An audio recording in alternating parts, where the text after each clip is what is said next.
If you evacuated because of Hurricane Irma, then you know how stressful it can be to get everything and everyone together.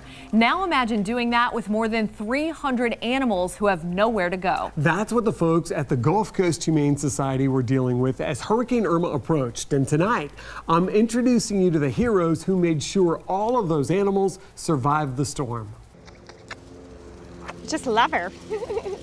She's so sweet. Sealed with a kiss, Anne Marie took Lacey from here as a foster dog to keep her from getting hurt. There's 300 dogs in here, and they all have to be scared, because we were scared. Volunteers worried as they ran out of materials to cover the windows. That's when an urgent plea online brought on the heroes. We had people coming up with trucks and saying, "We brought you plywood." And so they actually stayed and helped. With all the animals inside, nearly everyone, even the director, had to leave.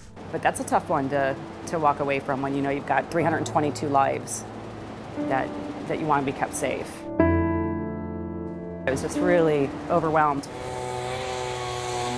Only one person, Akuma Matata, this longtime employee, Lucky, would stay with the animals to ride out the storm. I'm gonna show you my safe room. He showed 4 in your corner where he slid himself in for the worst of Irma. Under the shelf with a whole bunch of blankets. But I was still with my dogs. Still Still with the dogs for whom he risked his own safety. I did it because of the animals. Hey, I'll do it again and again.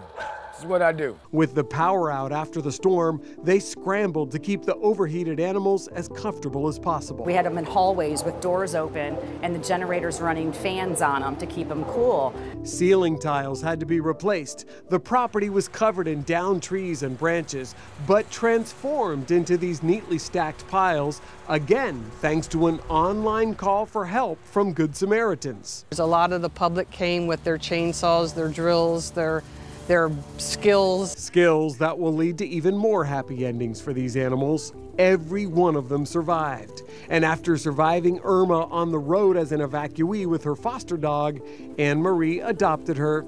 And it's hard to tell who feels luckier. And anytime you help animals, you're feeding your soul, you know?